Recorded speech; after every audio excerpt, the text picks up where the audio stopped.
برادران ملت اسلامی، السلام علیکم ورحمۃ اللہ وبرکاتہ۔ الحمد للہ وکفا وسلام علی حبیبہ المصطفیٰ، اما بعد فاعوذ باللہ من الشیطان الرجیم، بسم اللہ الرحمن الرحیم۔ فبما رحمۃ من اللہ لنت لهم ولو كنت فظا غلیظ القلب لانفضوا من حولک، صدق اللہ مولانا العظیم۔ بارگاہ رسالت معاب صلی اللہ تعالی علیہ وسلم میں درود پاک کا ہدیہ پیش کریں۔ اللہم صلی علی سیدنا و مولانا محمد معدن الجود والکرم وآلہ واصحابہ الکرام وابنہ الکریم وبارک وسلم صلاة دائمة سرمدا ابدا۔ عزیزان گرامی وقار، انسان کو اللہ تبارک و تعالیٰ نے جو خصوصیات عطا کی ہیں، اس میں خاص طور پر زبان اور بیان کی خصوصیت بہت اہم ہے۔ شیخ سعدی رحمۃ اللہ تعالی علیہ فرماتے ہیں، تا مرد سخن نہ گفتہ باشد، عیب و ہنرش نہ ہفتہ باشد۔ جب تک آدمی بات نہیں کرتا، اس کی اچھائی بھی چھپی رہتی ہے، برائی بھی چھپی رہتی ہے۔ انسان اپنے کلام سے، اپنی بات سے سمجھ میں آ جاتا ہے کہ کس کیٹیگری کا ہے، کس لیول کا ہے۔ اس کی گفتگو کے آداب اس کی حقیقت بتاتے ہیں، بلکہ یہاں تک کہ اس کے نسب کا بھی پتہ لگا لیا جاتا ہے اور اس کی تربیت کا بھی اندازہ ہو جاتا ہے۔ حضرت لقمان حکیم سے پوچھا گیا، نیکی کس کا نام ہے؟ تو آپ نے فرمایا، دو چیزیں اور بہت چھوٹی ہیں۔ نیکی دو چیزیں ہیں جو بہت چھوٹی ہیں۔ کہا کیا ہے؟ کہا کہ ملاقات میں لوگ اپنے بھائیوں سے مسکرانا اور نرم گفتگو کرنا۔ ساری نیکیوں کی جڑ ہے یہ، نرم گفتگو کرنا اور لوگوں سے خندہ پیشانی کے ساتھ مسکرا کر ملاقات کرنا۔ لیکن میرے عزیزو، یہ دو چیزیں بناوٹی تو بہت سارے لوگوں کے ساتھ آ سکتی ہیں، اخلاق تصنع جس کو کہتے ہیں، تکلف کے ساتھ بہت سارے لوگوں کے ساتھ آ سکتی ہیں، لیکن حقیقت میں جس انسان کی طبیعت میں یہ دو چیزیں ہونی چاہیے، وہ کب سمجھ میں آتی ہیں؟ اس وقت جو مولا علی کرم اللہ وجہہ الکریم نے فرمایا، کسی انسان کو اس کی حقیقت دیکھنا ہو تو غصے کے عالم میں اسے دیکھو۔ وہ اپنے آپے سے باہر ہوتا ہے یا اپنے مزاج کے خلاف کس طرح بات کو سن کر کے تحمل رکھتا ہے۔ سب سے بڑا پہلوان وہ ہے جس نے اپنے غصے کو کنٹرول کیا اور اپنی زبان پر قابو پا لیا، ورنہ یہ وہ لمحہ ہے جب انسان پھٹ پڑتا ہے، جو دل کے اندر ہے سب کہہ جاتا ہے۔ آپ کو میں بتاؤں، نبی کریم صلی اللہ تعالیٰ علیہ وسلم کے عظیم اخلاق کریمہ، بخاری شریف کی حدیث ہے، حضور مسجد نبوی میں تشریف فرما ہے۔ اس وقت مسجد نبوی، آج ہو سکتا ہے آپ کے ذہن میں جو امیج ہے مسجد نبوی کی، بہت بڑی عالی شان مسجد، لیکن وہ زمانہ نبوی میں اس طرح کی نہیں ہے۔ کچی دیواریں تھی، اوپر چھپر کے چھت پڑے ہوئے تھے اور مٹی کی زمین تھی۔ یہ مسجد نبوی کی شکل اس زمانے میں حضور اکرم صلی اللہ تعالیٰ علیہ وسلم اپنے صحابہ کے ساتھ بیٹھے ہیں۔ ایک دیہات کا رہنے والا شخص آیا۔ ایک بات یاد رکھیں کہ دیہات میں، گاؤں میں رہنے والوں کے اخلاق اور تمیز میں بڑا فرق ہوتا ہے، ان کے ہاں آداب کی کمی ہوتی ہے۔ وہ شخص آیا اور مسجد نبوی میں آ کر حضور صلی اللہ علیہ وسلم سے کچھ بات چیت کیا، اور تھوڑی دیر کے بعد مسجد میں ہی کھڑے ہو کر پیشاب کرنا شروع کیا۔ بخاری شریف میں یہ حدیث موجود ہے۔ جب مسجد نبوی میں کھڑے ہو کر پیشاب کرے تو صحابہ اکرام سب دیکھ کر کے دوڑانے لگ گئے، خذوہ خذوہ، پکڑو اس کو، پکڑو اس کو، اور صحابہ دوڑاتے تھے، وہ پیشاب کرتے ہوئے بھاگتا تھا پوری مسجد میں۔ نبی پاک صلی اللہ تعالی علیہ وسلم نے فرمایا، دعوہ، چھوڑ دو اس کو، کر لینے دو، پیشاب کر رہا ہے مسجد میں، چھوڑ دو اس کو۔ جب وہ صحابہ اکرام حضور کا حکم سنتے ہیں، سب پیچھے ہٹ گئے۔ تھوڑی دیر کے بعد نبی کریم صلی اللہ تعالیٰ علیہ وسلم نے صحابہ سے فرمایا، پانی کے ڈول بھر کر کے لائے جائیں۔ صحابہ سے ہی منگوایا، پانی کے ڈول بھر کر کے لائے گا اور مسجد نبوی کے میدان میں فرش پر بہایا گیا اور صاف کیا گیا۔ اب وہ شخص نہایت ہی ڈرا سہما کھڑا تھا، میرے ساتھ کیا ہوگا پتہ نہیں، میں نے پیشاب کیا، اب مجھے یہ لوگ قتل کر ڈالیں۔ نبی کریم صلی اللہ تعالی علیہ وسلم نے قریب بلایا اور فرمایا، نہایت نرم گفتگو کے ساتھ حضور فرماتے ہیں، یہ اللہ کا گھر ہے، یہاں پیشاب نہیں پیشانیاں رکھی جاتی ہیں۔ بس یہ جملہ ہے، بخاری شریف میں موجود ہے، یہاں عبادت کی جاتی ہے۔ اتنا کہہ کر رخصت ہو گئے، رخصت کر دیا۔ وہ دیہات سے آیا ہوا جو نوجوان تھا یا شخص تھا، باہر نکلتے ہی وہ کلمہ طیبہ پڑھ کر حضور کی غلامی میں شامل ہوا۔ میں نے وہ بلند عالی اخلاق نہیں دیکھے۔ نبی کریم صلی اللہ علیہ وسلم کے بارے میں قرآن کہتا ہے، فَبِمَا رَحْمَةٍ مِّنَ اللَّهِ لِنْتَ لَهُمْ، اللہ کی رحمت سے آپ لوگوں کے لیے نرم ہیں، اس لیے لوگ آپ کے ارد گرد لگے ہوئے رہتے ہیں۔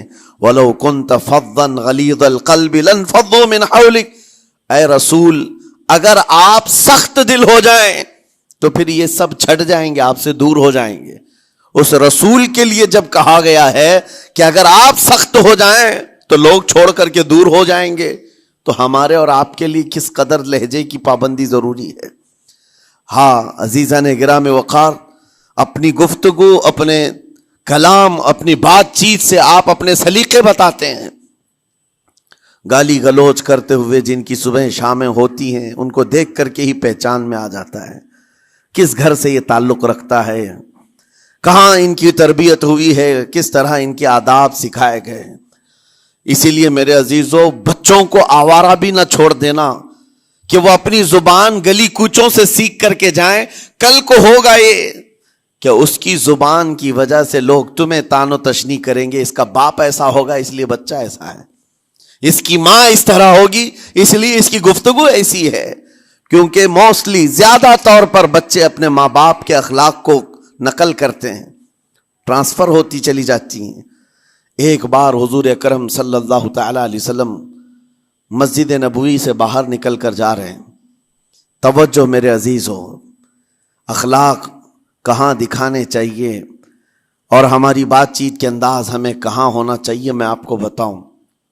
حضور تشریف لے کر جا رہے ہیں، صحابہ اکرام کھڑے تھے حضور کے اطراف۔ مدینہ طیبہ کی ایک بوڑھی خاتون جس کا ذہنی توازن کھویا ہوا ہے، یعنی وہ دماغی طور پر ڈسیبل ہے، اور وہ آئی جا رہی تھی۔ لوگ جب بھی اس کو دیکھتے راستہ کاٹ لیتے، وہ جس کو بھی پکڑتی تھی سنانا شروع کرتی تھی، جو منہ میں آئے بکنے لگ جائے، اور لوگوں کو تنگی محسوس ہونے لگتی۔ صحابہ نے دیکھا کہ یہ عورت آ رہی ہے، حضور کی طرف آ رہی ہے، سب نے حضور صلی اللہ علیہ وسلم کو گھیر لیا، اس کا راستہ روکنے کے لیے۔ اب آئے گی اور نبی کریم صلی اللہ علیہ وسلم کے پاس اگر زبان درازی کرنے لگ جائے، پاگل عورت ہے، اور بک بک کرنے لگ جائے، حضور پاک صلی اللہ علیہ وسلم کے ادب میں کہیں کمی نہ آ جائے۔ صحابہ کا یہ ہمیشہ اہتمام رہتا۔ حضور اکرم صلی اللہ علیہ وسلم نے دیکھا تو صحابہ سے کہا، ہٹ جاؤ، اس کو آنے دو، ہٹ جاؤ، اس کا راستہ چھوڑ دو۔ صحابہ نے کہا، یا رسول اللہ صلی اللہ علیہ وسلم، اس کا ذہنی توازن ٹھیک نہیں ہے، دماغی طور پر وہ عورت ٹھیک نہیں ہے، وہ آئے گی اور لمبی باتیں کرتی ہے، لا یعنی باتیں کرتی ہے، کہیں آپ کی شان پاک میں کوئی گستاخی نہ ہو جائے۔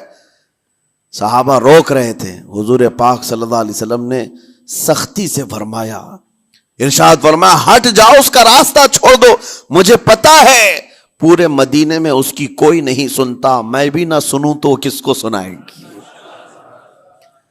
اگر میں بھی نہ سنوں تو وہ کس کو سنائے گی۔ یہ میرے مصطفیٰ کریم صلی اللہ تعالی علیہ وسلم کے دربار عالی جاہ کی وہ بلند اخلاق کریمانہ کی ایک مثال ہے، جس کو خود میرے آقا نے فرمایا، بعثت لأتمم مکارم الاخلاق۔ عزیزان گرامی وقار، لوگوں کے آج حالات ایسے ہیں کہ اچھے لوگوں کے ساتھ اخلاق الگ دکھائے جاتے ہیں، چھوٹے لوگوں کے ساتھ اخلاق الگ دکھائے جاتے ہیں۔ سٹیٹس کا آدمی ہو تو اس کے ساتھ ملنے کے طریقے الگ ہیں، اور غریب کوئی آ جائے، فقیر کوئی آ جائے تو اس سے ملنے کا انداز الگ ہو جائے، یہ نہ ہو۔ یہ ہم سب کے لیے نصیحت ہے۔ اسی ممبئی کی سرزمین پر میں آپ کو بتاؤں، ایک ماہم شریف میں بزرگ حاجی صاحب ہوا کرتے تھے، آج سے تقریباً 10-12 سال پہلے کی۔ وہ کئی لوگوں سے ایک سوال کرتے تھے پکڑ پکڑ کر کے کہ میرا ایک سوال ہے، آپ جواب دیں گے، میرا ایک سوال ہے۔ کئی علماء سے انہوں نے پوچھا، مجھ سے بھی انہوں نے، جب میں نیا تھا مصر سے پڑھ کر کے آیا تھا، میرے پاس آ کر کہا کافی سالوں سے میرے ذہن میں ایک سوال ہوتا ہے، میں آپ سے بھی پوچھنا چاہتا ہوں۔ کہا بتائیے کیا ہے؟ کہا میں حضور سرکار مجاہد ملت رحمت اللہ علیہ کا مرید ہوں۔ علامہ حبیب الرحمن مجاہد ملت، رئیس اعظم اڑیسہ، جن کے خدمات جلیلہ آج ہو سکتا ہے نئی جنریشن کو نہ معلوم ہو، ان کا لقب ہے مجاہد ملت، جنہوں نے سنیت کی بقا کے لیے اپنا تن من دھن سب قربان کیا تھا۔ وہ مجاہد ملت عظیم بزرگ ولی کامل ہے۔ یہ حاجی صاحب کہتے ہیں کہ میں ایک نارمل آدمی تھا، کڑیا تھا، یعنی گھر بنانے کا کام کرتا تھا۔ جب وہ ممبئی تشریف لاتے تو دوڑ کر کے ہر جگہ سے لوگ ملنے آتے، میں بھی گیا تھا، اور اس وقت میں جوان تھا۔ حضور مجاہد ملت رحمت اللہ علیہ کی بات وہ بتا رہے ہیں کہ لوگ لائن لگا کر کے مصافحہ کر رہے تھے، مل رہے تھے۔ جب مل رہے تھے تو پھر میرا نمبر آیا، میں ملنے کے لیے گیا۔ بزرگوں کے سب ہاتھ چومتے ہیں، یہ ہمارے سنیوں کے طریقے ہیں۔ ادب، علماء ذوی الاحترام کے ہاتھوں کا بوسہ لینا یہ مستحسن ہے، یہ ہمارے آداب میں سے، معمولات اہل سنت میں سے۔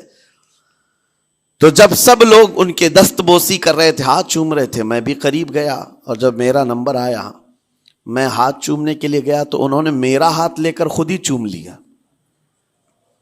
وہ بزرگ عالی جاہ ولی کامل جن کو دنیا مجاہد ملت کہتی ہے، میرا ہاتھ انہوں نے چوم لیا، اور میرے اندر ایسی پشیمانی تھی کہ میں کیا کروں سمجھ میں نہیں آیا۔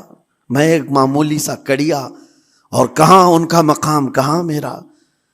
تو اس کے بعد وہ اس بے چینی میں رہتے تھے کہ ایسا کیوں کیا، ایسا کیوں کیا، کیونکہ پوچھنے کا موقع ہی نہیں ملا۔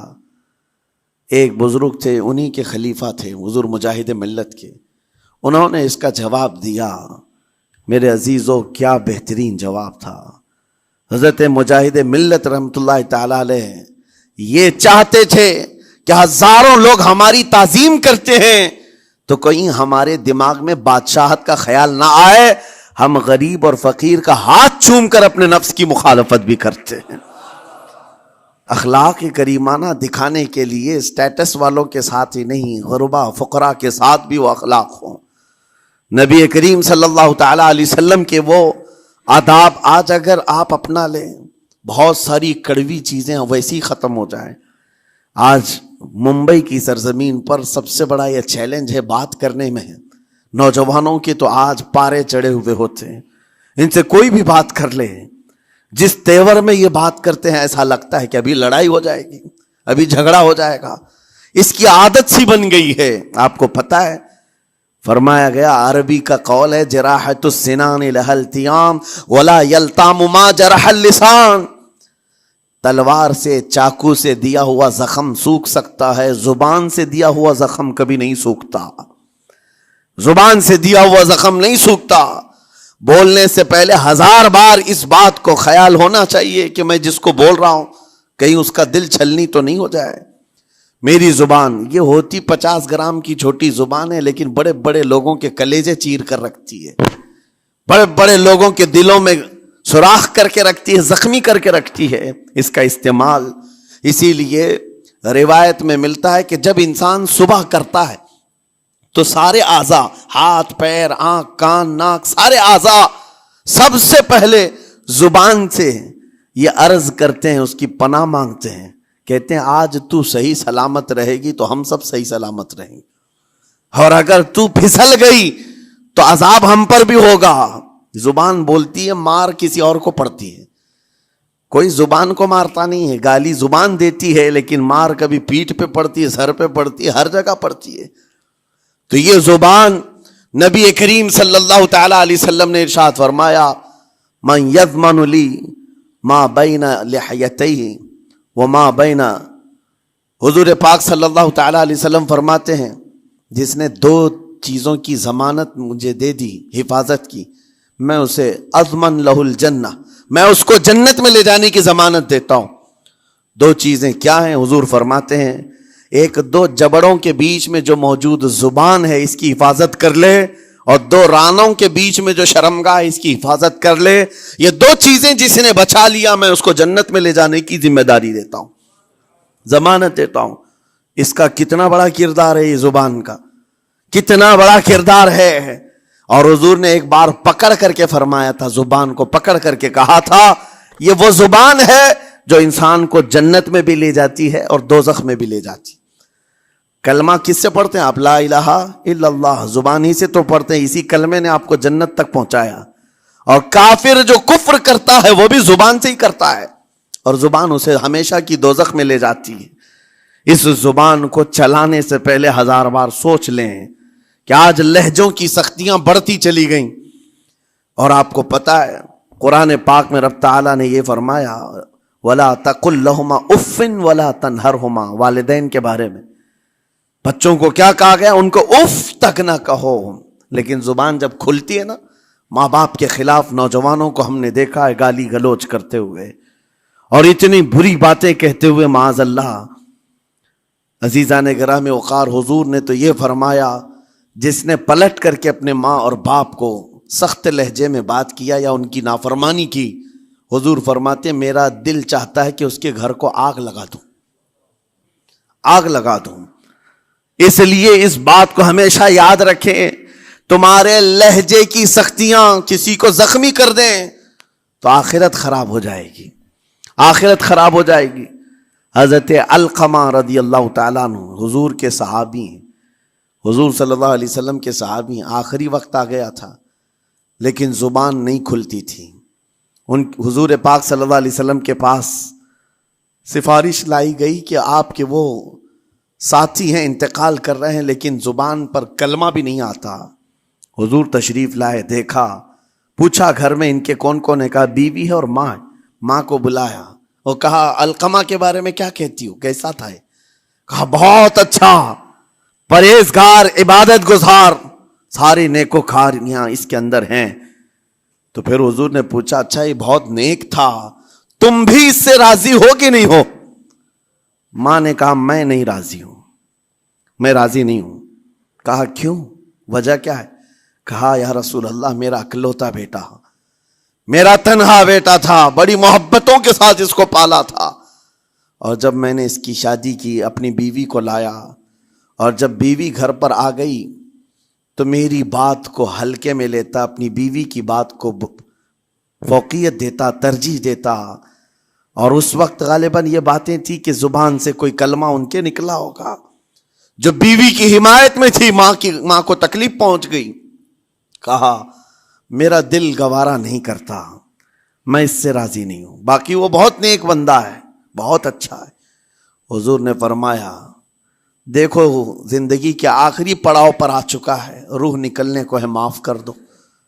وہ بھی صحابیہ تھی، انہوں نے کہا آقا آپ کا حکم ہے یا مشورہ ہے؟ اگر حکم ہے تو پھر ماننا ہے۔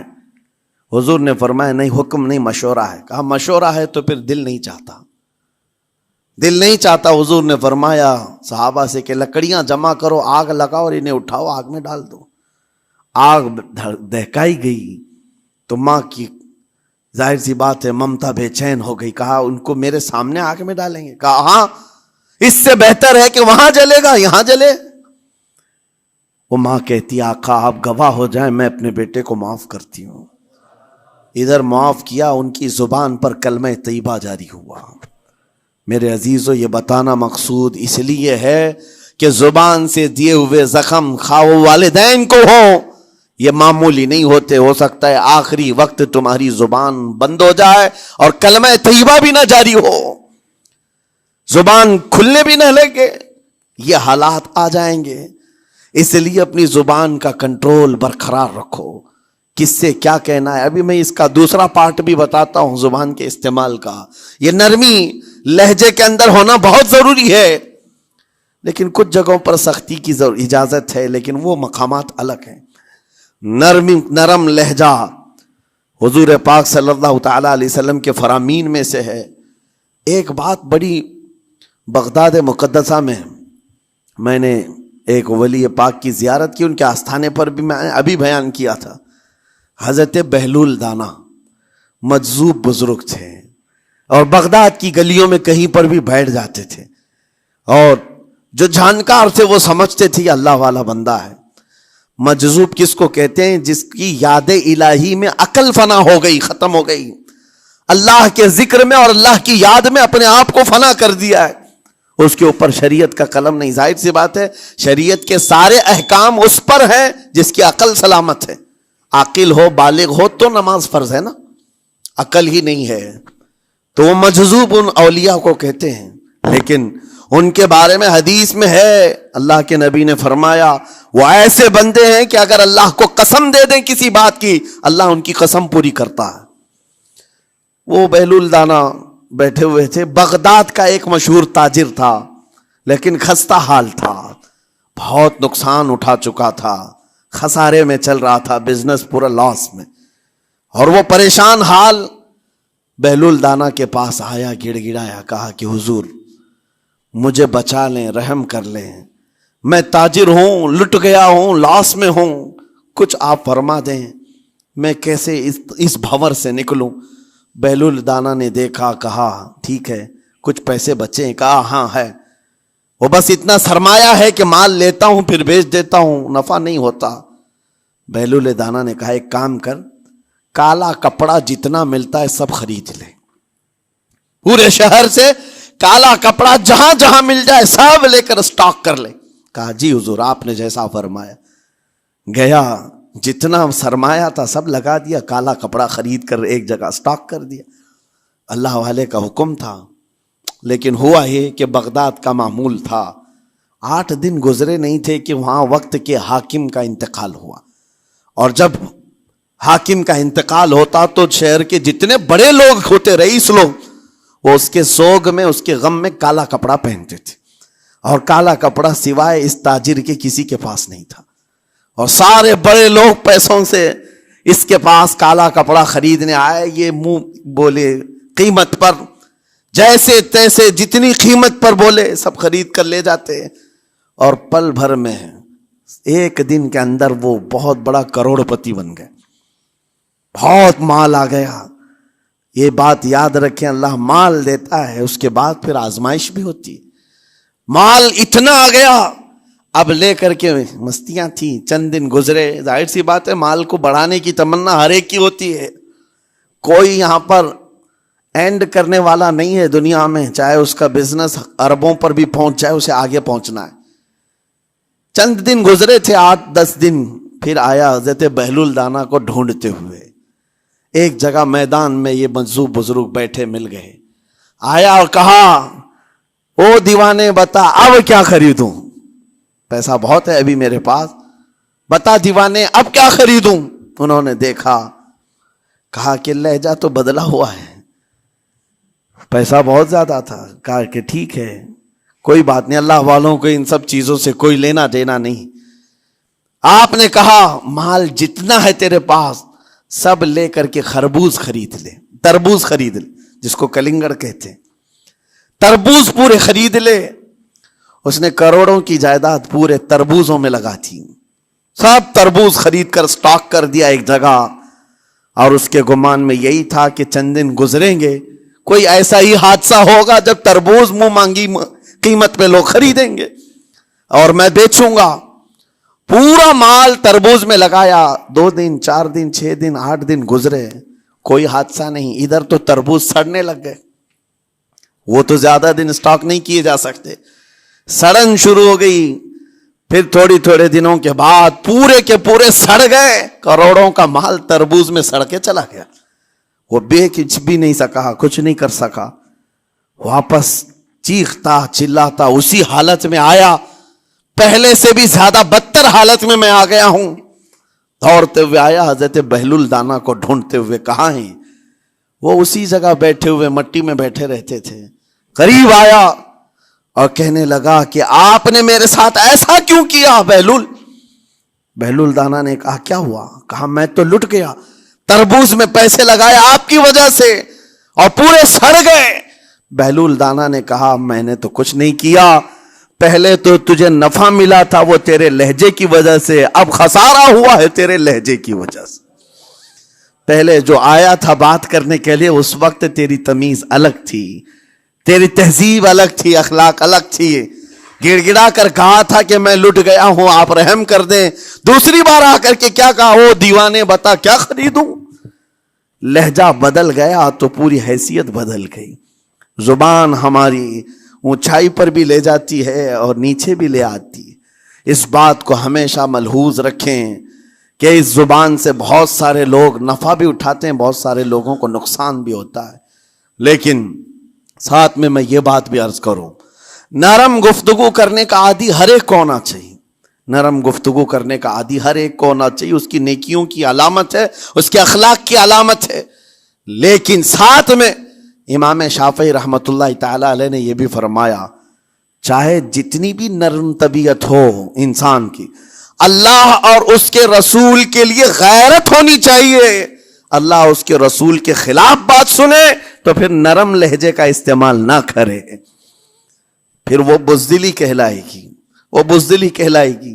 آج میں ایک بات یہ بھی بتا دوں، بہت سارے لوگ یہ سمجھتے بھی ہیں، ابھی چند دن قبل میں ماررہ مطہرہ میں بیان کیا اخلاق کے اولیاء اکرام کے مذہب و مسلک پر، اور پچھلے 15 سالوں سے میں نے بہت سارے خطابات کیے ہیں اخلاق پر، معاشرے کی برائیوں پر، لیکن ابھی چونکہ چند دنوں میں جلسے پروگرام بہت سارے ہو گئے اور عظمت ناموں سے رسالت پر زیادہ گفتگو ہونے لگی تو لوگوں میں ایک امیج الگ بیٹھی ہوئی ہے۔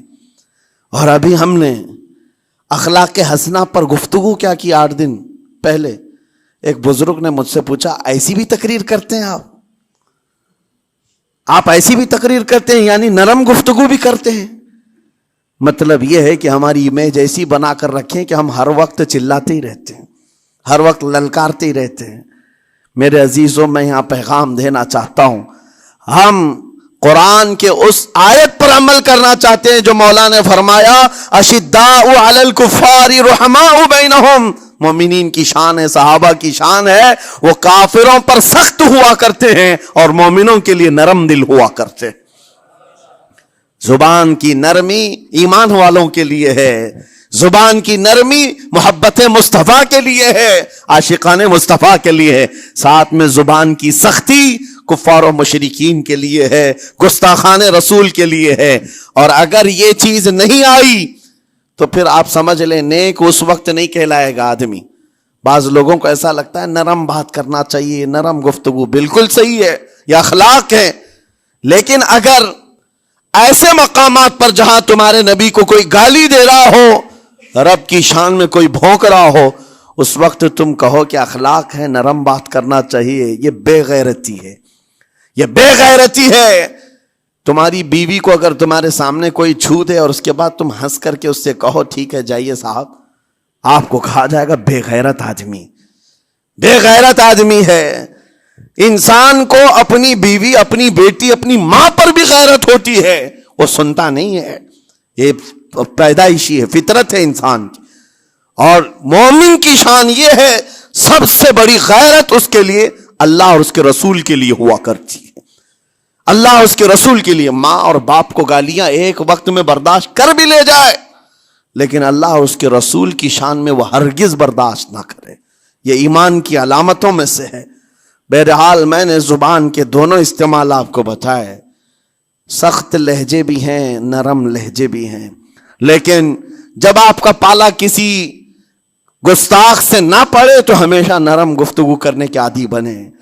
مومنین میں نرم لہجے کا اختیار ہمیشہ رہے، اس سے اخلاق آپ کے بتائے دکھائے جاتے ہیں، اس سے آپ کے اخلاق معلوم ہوتے ہیں، ساتھ ہی معاشرے میں نرمی اور محبت کا ماحول بھی قائم ہوتا ہے۔ ڈانٹنے کے طریقے بھی میں آپ کو بتاؤں، میرے والد اگرامی فرمایا کرتے تھے، حضور حافظ ملت رحمت اللہ علیہ جو الجامعۃ الاشرفیہ مبارک پور کے بانی ہیں اور بڑے محدث، جنہوں نے ایک نہیں ہزاروں عالم پیدا کیے، اس ہندوستان کی بات کر رہا ہوں، حافظ ملت رحمۃ اللہ علیہ پوری بخاری شریف پڑھاتے تھے، تقریباً 40 سال تک انہوں نے پڑھایا بخاری شریف. میرے والد ان کے شاگرد ہیں. فرماتے ہیں جب وہ بہت زیادہ ناراض ہو جاتے کسی سے، ڈانٹنا ہوتا، ہر استاد بچے کو ڈانٹتا ہے، کبھی کچھ بچہ نافرمانی کر جائے یا مزاج کے خلاف بات کرے تو استاد ڈانٹتا ہے. تو حافظ ملت رحمۃ اللہ علیہ اگر کسی شاگرد کو ڈانٹتے بھی غصے میں تو کہتے ہیں اے جنتی کیا کر رہا ہے. کہتے ہیں اگر یہ جملہ قبول بھی ہو جائے تو بچہ جنتی ہو جائے. لہجے کی یہ استعمالات اولیاء سے سیکھو میرے عزیزو. غصے پر کنٹرول اس وقت تمہارے اخلاق معلوم ہوتے ہیں جب تمہارا غصہ عروج پر ہوتا ہے، اس وقت تمہاری حقیقت لوگوں کے سامنے آتی ہے. وہ اپنے شاگردوں کو ڈانٹتے بھی تو جنتی کہہ کر ڈانٹتے ہیں، یعنی کوئی گالی نہیں ہے، کوئی برے کلمے نہیں ہیں، بلکہ ایسا جملہ ہے کہ اگر قبول بھی ہو گیا استاد کی زبان سے، اس کی تو زندگی وصول ہوگی، اس کا بیڑا پار ہو گیا. ہمارے درمیان ماں باپ کو بھی یہ چاہیے کہ بچوں کو کس طرح کے اخلاق آپ دے رہے. گفتگو کرنے کے متعلق قرآن میں اللہ تعالیٰ نے آداب بتائے ہیں. جب آپ گھروں کے اندر موجود ہوں تو بچوں کے سامنے کس طرح کی گفتگو کیا کریں گے، کیسی بات کریں گے. شوہر اور بیوی جس طرح کی باتیں کر رہے ہیں بچے کے دماغ میں وہ پورا کا پورا چھپتا ہے، ٹرانسفر ہوتا ہے. اسی لیے کہا گیا ایڈلٹ گفتگو کبھی بھی بچوں کے درمیان نہیں کی جائے گی. جو میچورٹی میں نہیں ہے ان بچوں کے سامنے ماں اور باپ بیٹھ کر کے کلام بھی نہ کریں، بات نہ کریں. معاشرہ تو آج ایسا ہے سب پوری فیملی لے کر کے بیٹھے ہوئے ہیں، اور حد تو یہ ہے کہ گندی فلمیں سامنے لگی ہوئی رہتی ہیں. وہ کیسے بچا پاؤ گے؟ 4 سال 5 سال کے بچے کے اندر بھی وہ گفتگو، وہ مکالمات، ایک دوسرے سے بات کرنے کی تمیزیں، وہ سب وہاں سے سیکھتا آ رہا ہے. گھروں کے اندر ماحول کو تبدیل کرنے کے لیے آپ کی اپنی زبان پر کنٹرول اور اپنے بچوں کی تربیت اور ان کی زبان پر کنٹرول بہت ضروری ہے. پھر دیکھنا آپ یہ معاشرہ پیدا کر کے کل کو آپ کا بچہ نکلے گا، اس کی تمیز، اس کے اخلاق پر ہر کوئی اش اش کرے گا. چند دنوں کی محنت ہے آپ کی، لیکن بچے جب سلیقے کے ساتھ گفتگو کریں تو لوگوں کا دل جیت لیا کرتے ہیں. بات کرنے کے آداب ایسے ہیں کہ لوگ دل جیت لیا کرتے ہیں. یہ میرے استاد گرامی مصر کے رہنے والے تھے. جب خطابت ہمیں سکھا رہے تھے گفتگو کرنے کے آداب، تقریر کرنے کے آداب، تو ایک امام غزالی کا قول تھا کلم الناس علی قدر عقولہم، لوگوں سے ان کی عقل کے مطابق بات کرو. اس پر وہ سمجھاتے ہوئے ہمیں ٹریننگ دیتے تھے اور کہتے تھے کہ تمہارے پاس آنے والے کئی طرح کے لوگ ہوں گے. اگر تم امام ہو، اگر داعی ہو، خطیب ہو، مقرر ہو، کوئی غریب گھر سے، کوئی بڑے امیر گھر سے، کوئی پڑھا لکھا آئے گا، کوئی جاہل ہوگا، کوئی بدتمیز بھی ہوگا، کوئی نیکوکار، کوئی گنہگار، سب طرح کے مکس مجموعہ تمہارے پاس ہوگا. ان سے خطاب کرنا، ان سے بات کرنا، کس انداز سے بات کرو گے، کیسے ان سے کلام کرو گے. میرے عزیزو یہ ہمارا اپنا ہنر نہیں ہے. ہم جو آپ کے سامنے گفتگو کر رہے ہیں یہ ہمارا فن نہیں ہے، یہ اپنا پیدا کیا وہ ہنر نہیں ہے. ہمیں سکھایا گیا تھا صرف اور صرف آپ کو اس مجمع سے اور یہ آئے ہوئے جمع غفیر سے بات کرنے کے لیے ایک ہی اسلوب اپنانا ہے. دیکھنا ہے کہ رسول اللہ کیسے بات کیا کرتے تھے. میرے آقا صلی اللہ تعالی علیہ وسلم کا اسلوب اپناؤ. حضور کے خطبے دیکھو، حضور جب خطاب کرتے، ظاہر سی بات ہے مسجد نبوی میں اس وقت بھی لوگ، ہر طرح کے لوگ آتے، دیہات کے بھی تھے، شہر کے بھی تھے، اعلیٰ دماغ والے لوگ اور کئی الگ الگ قسم کے لوگ آتے. حضور کا خطاب سب کے لیے تھا. عزیزان گرامی، ان سنتوں پر عمل کر کے آج آپ اپنے لہجے کو بہتر بنا سکتے ہیں. بس میری گفتگو کا خلاصہ یہی ہے کہ اللہ تعالیٰ ہمیں زبان کا صحیح استعمال عطا فرمائے، ورنہ یہ زبان کی سختیاں اور اس کی کڑواہٹ ہمیں دوزخ میں بھی لے جاتی ہے، دوزخ تک لے جا سکتی ہے. اللہ تعالیٰ اس کی مکاریاں، اس کی عیاریاں اور اس کی شرانگیزیوں سے ہم سب کی حفاظت فرمائے. ساتھ میں یہ بھی میں بتا دوں، وہ زبان پاک نہیں بولتی، وہ زبان پاک نہیں بولتی جو حلال نہیں کھاتی. یہ بھی بزرگوں نے فرمایا ہے، یہ زبان پاک نہیں بولتی جو حلال نہیں کھاتی. اسی سے ہر کچھ گزرتا ہے، اندر پیٹ میں جاتا ہے. حلال لقمے اس سے گزارو تو زبان پاک بولے، اللہ کا ذکر کرے اور تمہیں زبان میں وہ لذت آنے لگ جائے. لیکن اس سے حرام لقمے گزارتے رہو گے، اس کے لہجے کی سختیاں بھی آ جائیں گی، اس کے اندر کڑواہٹ بھی آ جائے گی، گالی گلوچ، یہ سارے استعمالات یہ زبان کرنے لگ جائے گی. کیوں؟ اس سے حرام لقمے جو گزارے جا رہے ہیں. اس چیز کا بھی خیال ضروری ہے. زبان کو جس طرح کا پیٹرول دو گے ویسی چلے گی یہ گاڑی. جس طرح کا ڈیزل اس کے اندر ڈالتے ہو، حرام یا حلال، یہ بہت معنی رکھتا ہے.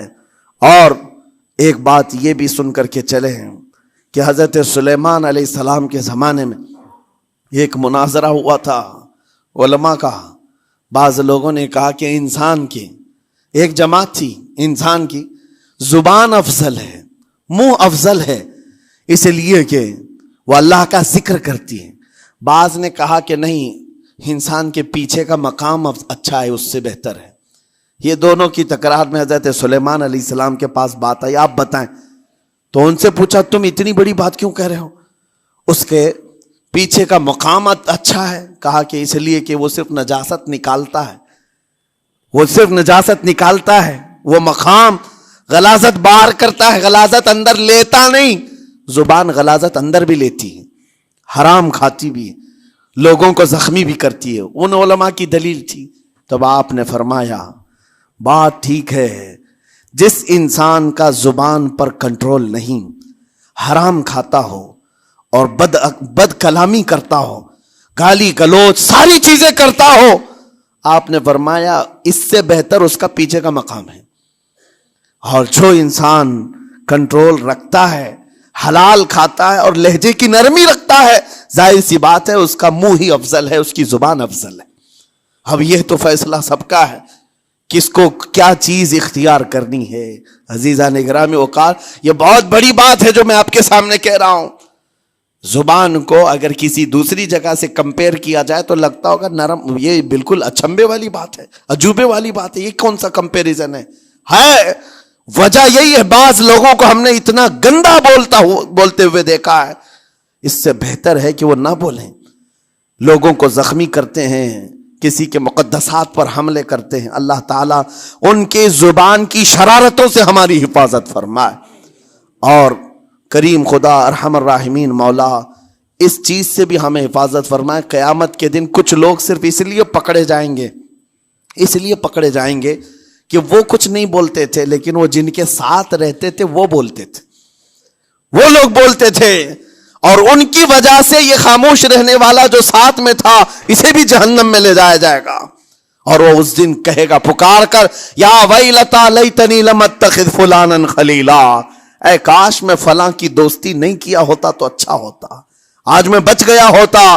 اپنے ماحول کو بچاؤ، جہاں زبان کی خرابی دیکھو اپنے آپ کو بھی بچاؤ اور اس ماحول سے بھی اپنے کو دور رکھو. اللہ کی بارگاہ میں دعا ہے مولا تعالیٰ اس زبان کو خالص اپنے ذکر میں لگائے اور اپنے حبیب پاک کے ذکر میں لگائے. مولا تعالیٰ ہم کو زبان کی بد کلامیوں سے محفوظ و مامون فرمائے. وآخر دعوانا ان الحمد للہ رب العالمین. السلام علیکم.